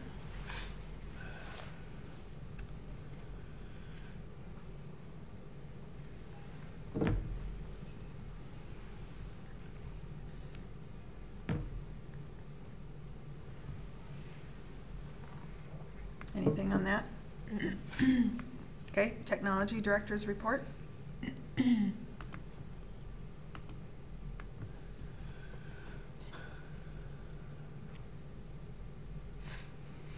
know, this is probably a question for Stephen, but Jaguar is just going gangbusters. We have Jaguar. Yeah, I know you do. They're drilling, they've been working for a couple months out by us, and I think they're gonna be coming into city limits even more. So is there a concern about overloading the broadband line when more people get on board? I hope not. Hopefully they built the infrastructure to support it. To support that. I mean, it all comes down to what they built and what they invested into it. Because this class action against Frontier, my understanding is exactly that they didn't have the infrastructure to support the growth. So It all boils down to how much did they put into it to support the capacity. And again, I'm not speaking with a whole lot of knowledge on this, but I know that Scott County schools really get a good deal in terms of, we have this consortium. So, and we have rock solid internet and speeds compared to some of the outlying districts. So that'd be a question I'd have to ask him. I don't know. We purchased a piece of it from Comcast as well. So we used to go through ties. Now we're just more of Scott County and Jaguar, and there's a piece, like I said, through Comcast. Great. Anything else on Stephen's report? If not, Facility Director's report. And I think it's important, Tim, that you come and share the testing that we had done for the public on the radon. So we worked with our IEAs, our health and safety consultant, and we worked with doing the radon testing, which is recommended, I believe it's every 3 years. Excuse me. I believe it's every 3 years. We had been doing it. This was their year to do it again. They put one of their test kits in every ground floor occupied space that we had, whether it was an office, classroom, or not. They've collected the results. Everything's on here. Everything was within limits, well within limits.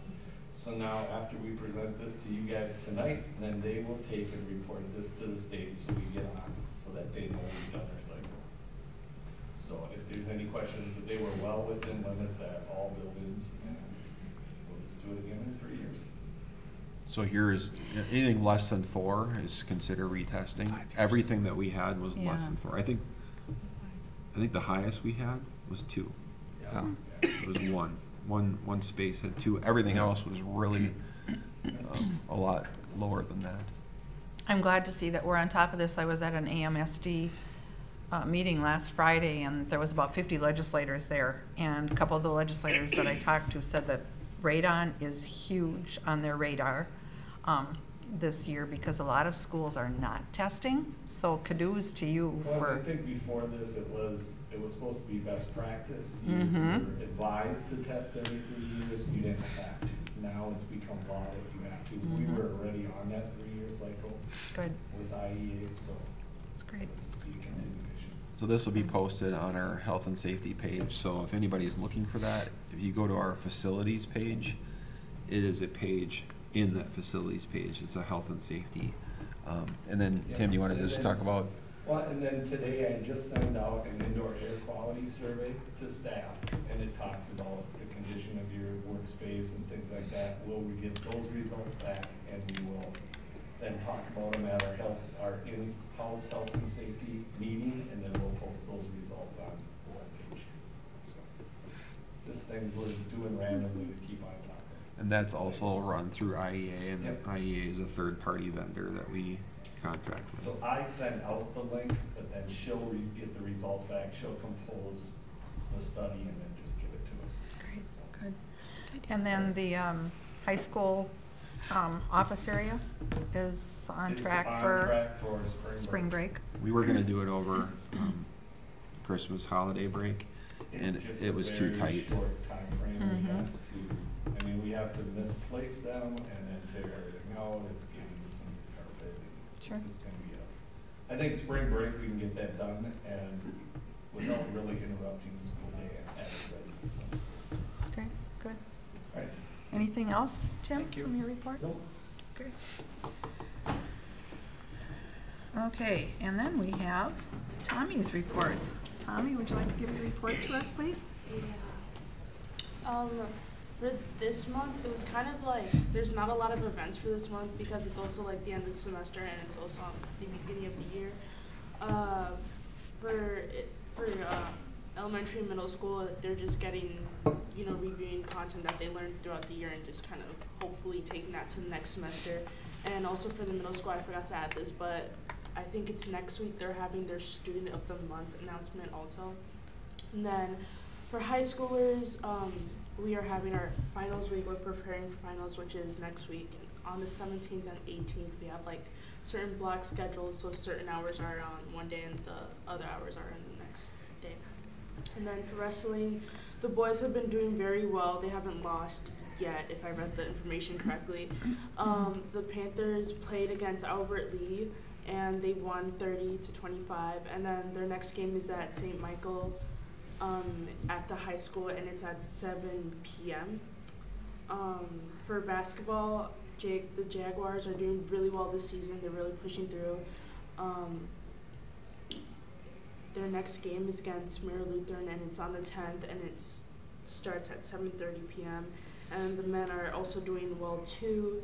Their next game is against Norwood America, and it's a home game, and it's on the 8th at 7:30.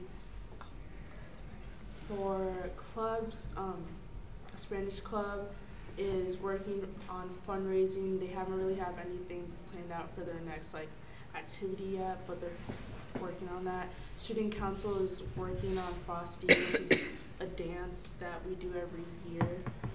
The National Honor Society had a chat with, I forgot her name, but she was a lady that represented the American Heart Association, and we wanted to find a way to fundraise for them through high school. So I think we agreed on games, and I think it was beanbags. We're gonna do that during lunch, and hopefully people participate and we get a good amount of money to give to them.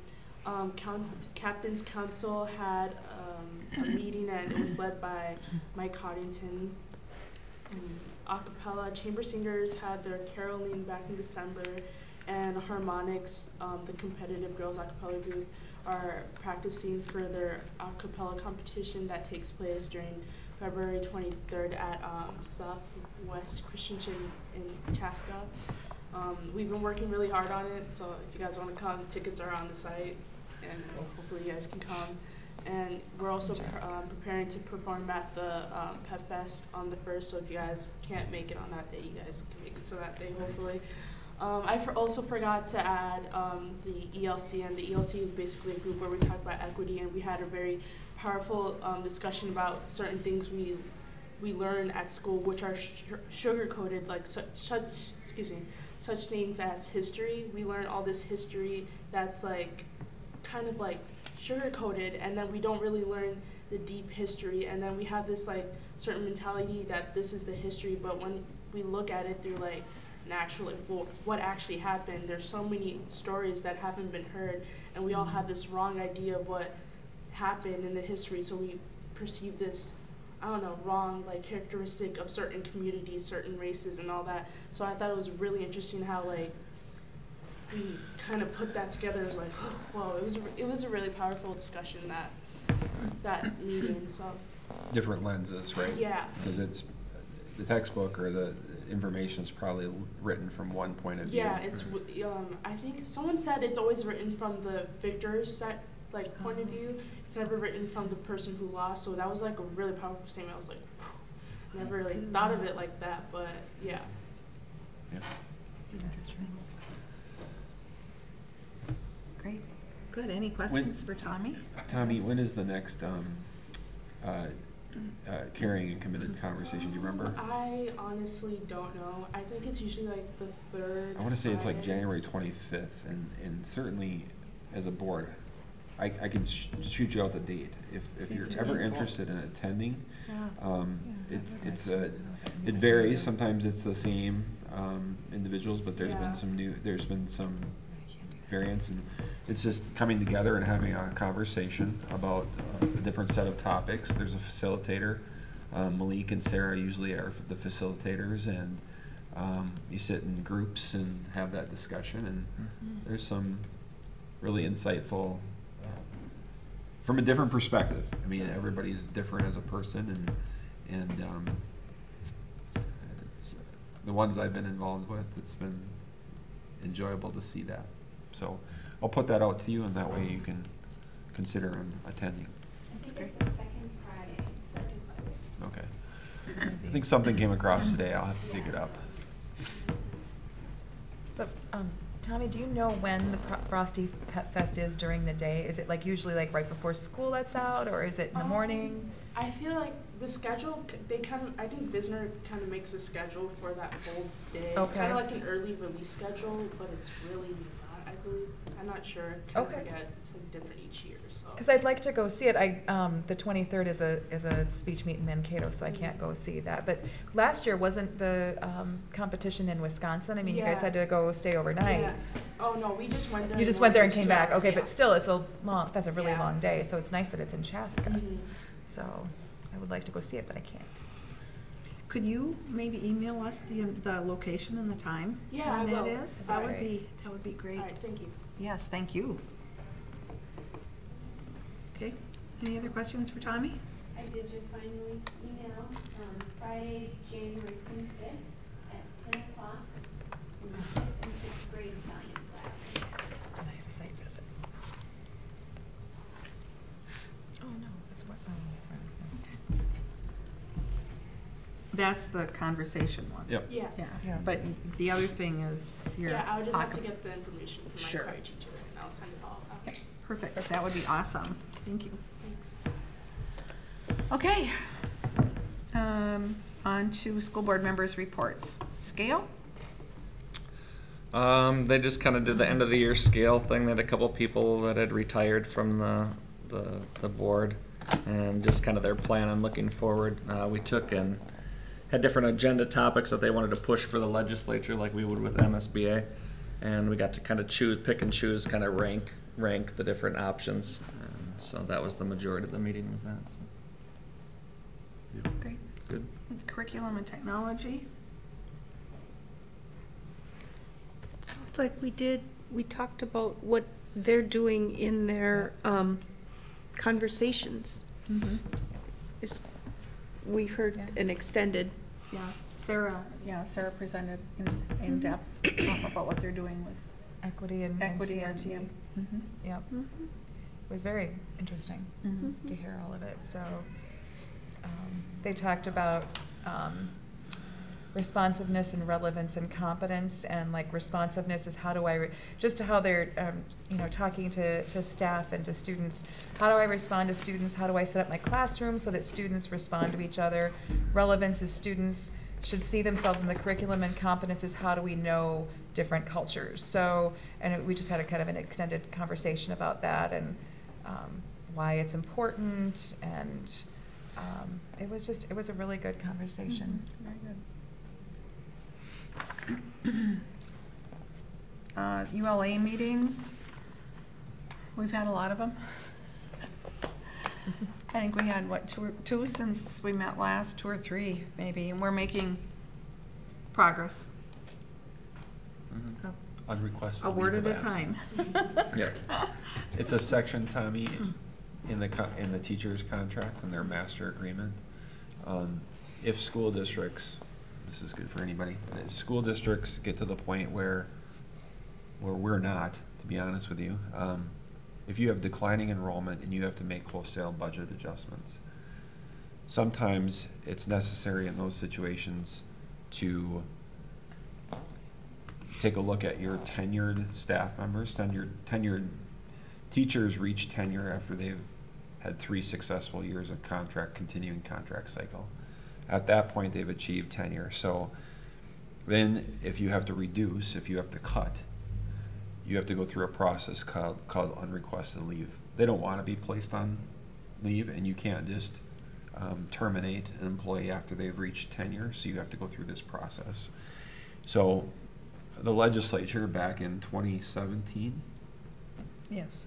the 2017 Minnesota State Legislature told school districts and unions that they needed to get together and agree on a new unrequested leave of absence plan, so a set of language.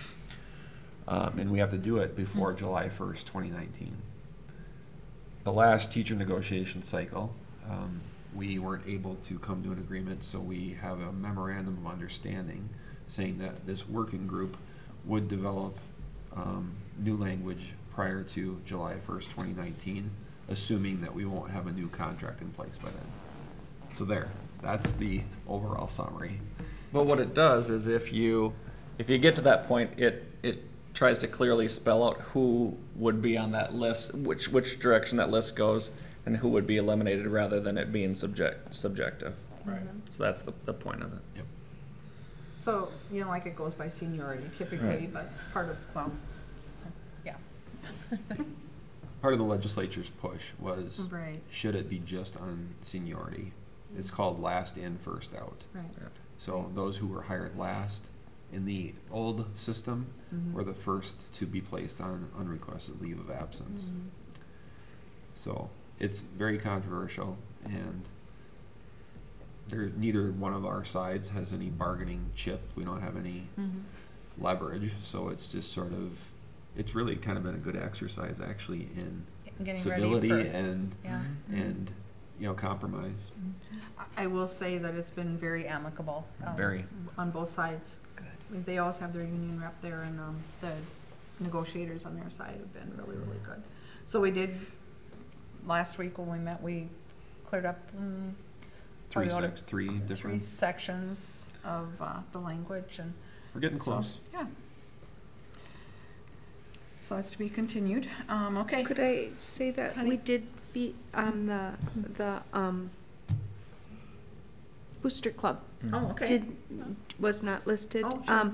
We did have a presentation by Touch Pro for the Oh, thing, and at this time, the Booster Club will not support that or not buy into it. We still have What one. is Touch Pro? Touch Pro is that showcase, the trophy For the case. trophy. Oh, thing. yeah. Digital Okay. trophy case. Yeah, we did look at that. A man came out and did a presentation. We still have one more year to pay on our debt for the bleachers. And with the restructuring of fundraising, they felt that it wasn't an appropriate time for us to make a financial commitment at this time. Eric Poss was nominated and accepted the vice president of that committee, which is an awesome spot for him to be in. He took Missy's spot. Gambling is going gangbusters. They have 2 boxes at the Jordan Tap Room, and at the night of the meeting, we were almost sold out. There was like within $80 left to sell out, so that was excited. And we were told that this is the time that would be the biggest lull because of the holidays. People don't buy pull tabs. Also, there will be 1 box. They approved 1 box going in at Pickled Pig, which Pickled Pig was pursuing. They wanted to support the school district. And there also is a box going in at the Stationer, which is there now. The station also approached the committee to see if they would be willing to take back bingo on Monday nights, which I guess is a huge, huge profit. And also something with meat raffles, and I'm not familiar with what that is, but apparently it's a big fundraiser thing that they could be involved.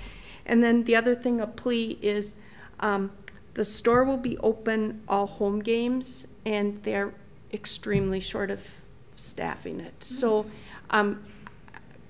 I haven't done it, but they say it's really easy to figure out how to do it because it's all touch screen and you swipe a card. So if anybody is going to a home game, they will start like at 5 o'clock or whatever, and if you're willing to help spend some time working, they would greatly appreciate the help. So that's what is happening with them. Great, thank you. Thanks, Connie. Good. Okay. Board reports. Todd, how about if we start with you? I don't really have anything. Enjoyed, I think since we last met, you know, some choir concerts, some band concerts. I think since we last met would be Yeah. before Christmas. Seems like Yep. it was like I 4 know. months ago, but it was a couple weeks Really ago. does, yeah. And then just some games and matches and everything like that over the Christmas break. So Yeah, Sandy? Same, enjoyed some band concerts, and the one act play is a week from Friday and Saturday, so that festival, I don't know a lot, I only know about the one that my child is in, and I don't know a lot about that one.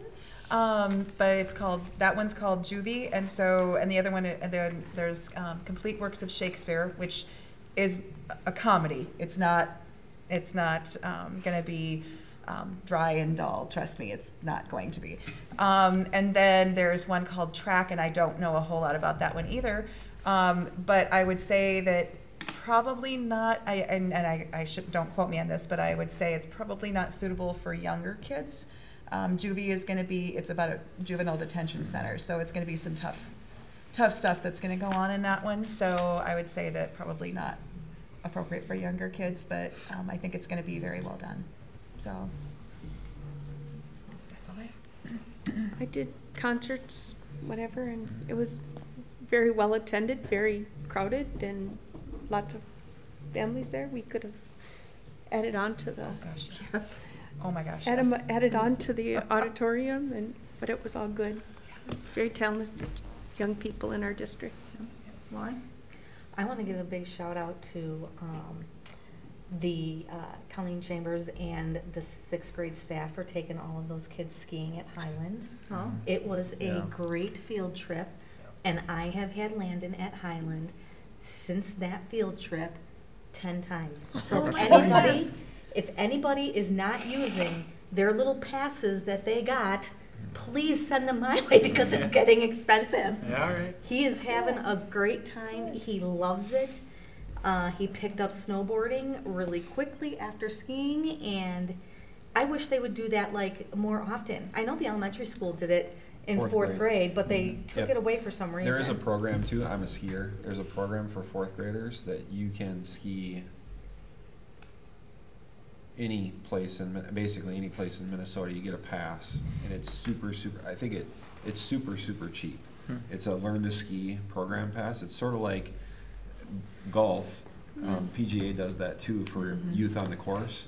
That it's a similar concept. So yes, 4th, 6th, 8th, 10th. 4th doesn't seniors. go. They have. They don't go though. they don't anymore. They don't. Yeah, Landon didn't go in 4th grade. Right. It was great. Lexi and Abby and that age Maggie group. did it Yeah. when they were in 4th grade, but I know Landon's 4th grade isn't doing it, or wasn't doesn't doing do it. it. But oh my God, they just had a 6th, ball. 9th, Landon stayed after. Yeah. I picked him up after work. It was great.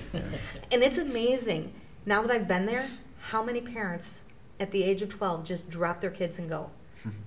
And I'm like, really? There were a ton of them as I sit in the chalet and work.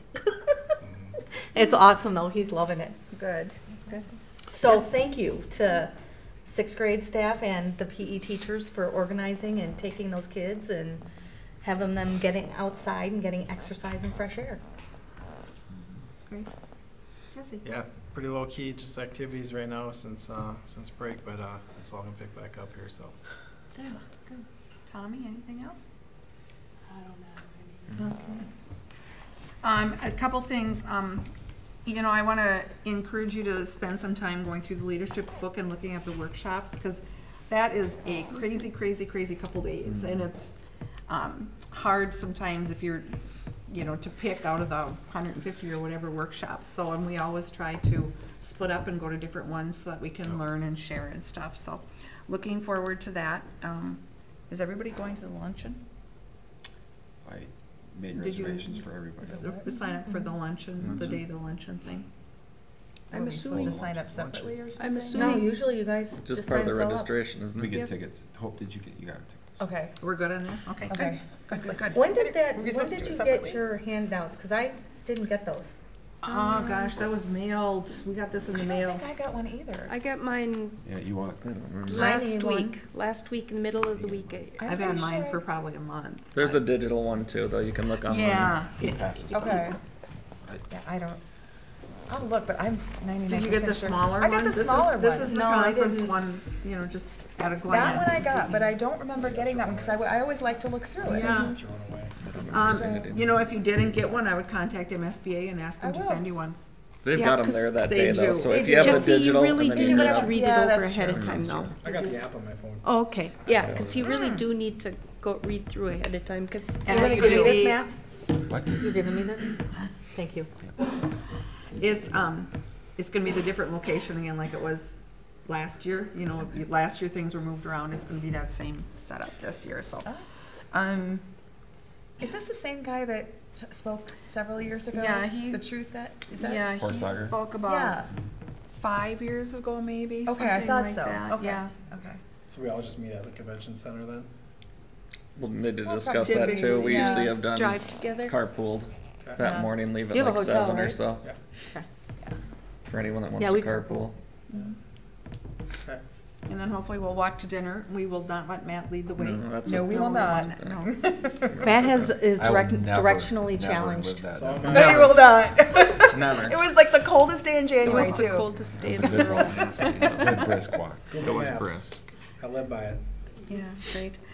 Just a couple other things. Last Friday, I attended AMSD, which is Area Metro School Districts, their monthly meeting, and it was their legislative session. They had about 50 or so legislators there, a lot of the new ones, a lot of the old ones. Eric Pratt was there, Senator Pratt. The new Commissioner of Education spoke, so that was very, very interesting, and getting to hear her was interesting. And then there was a panel of legislators that presented, and I'll be honest, I was kind of sad to see the nasty partisanship as we haven't even started session. It was just like, come on. Yeah, that was kind of disheartening. And then several superintendents, including Terry Stalock from Prior Lake, spoke about, they gave the reasons for the AMSD platform, which is very similar to MREA's and MSBA's. Their platforms are all very similar. They're asking for 3 and 3 on the formula, special ed funding, equity in, you know. Anyway, so that was interesting. Let's see what else. I am very thankful that our wrestlers got to Fargo and home safely. Oh my goodness, gosh. that was scary. That is, Yeah. yeah. awful. I was I kind of was- following along on Facebook. Full with people disclosure, I posting. was super sick. I texted Joe. I said, "You got this, right?" And he said, "I already sent it out." And then when I came kind of back into it, 2 days later, I follow up, I said, did they go?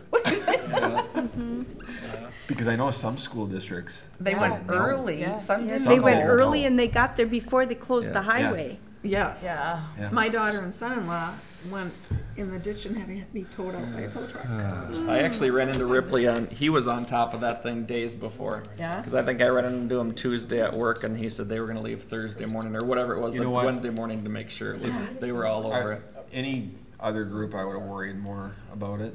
This Yeah. group, they're gonna go. Yeah, they're gonna- It Yeah. doesn't matter. But they just adjusted their time and he Yeah. took care of it. And it's every year. It's every year Oh, yeah. that they go through Yes. that. Well, it's that time of year. Time of the year. Yep. On another note, just, I want to publicly thank the elementary staff and the whole school for the support they gave the Allen family and Terry's family during the tragedies and the loss of Missy and Terry's house fire and stuff. So just kudos to the district for being supportive of them, so. And I will be going to DC the end of the month, so keep me in your thoughts as we meet all of our new legislators and old legislators. It should be very interesting times out there, so. I have one thing, just to add, and I'll put it in writing too when the retreat agenda is sent out. And I know you're busy. If I can get it out to you sooner than Friday, then I will, shoot for that. But if you could read the survey, okay, and you're gonna get two things. You're going to get like the actual numbers with the pie graphs and things like that, and then you're gonna get a comment spreadsheet, okay? And I broke it down. I took all the comments and I broke it down and put it section by section, and you'll be able to match that up with the survey itself. Please read that. Please read. You're going to get it like a district. We call it the state of the district document. It's fact-based. It has enrollment figures. It has finance figures. It has capacity figures. Those different things for each area of our district.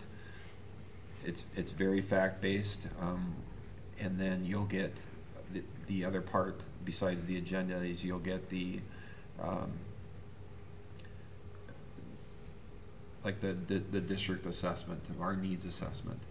What I want you to do is take notes, write on, print out, if nothing else, just print out that page and write right on it.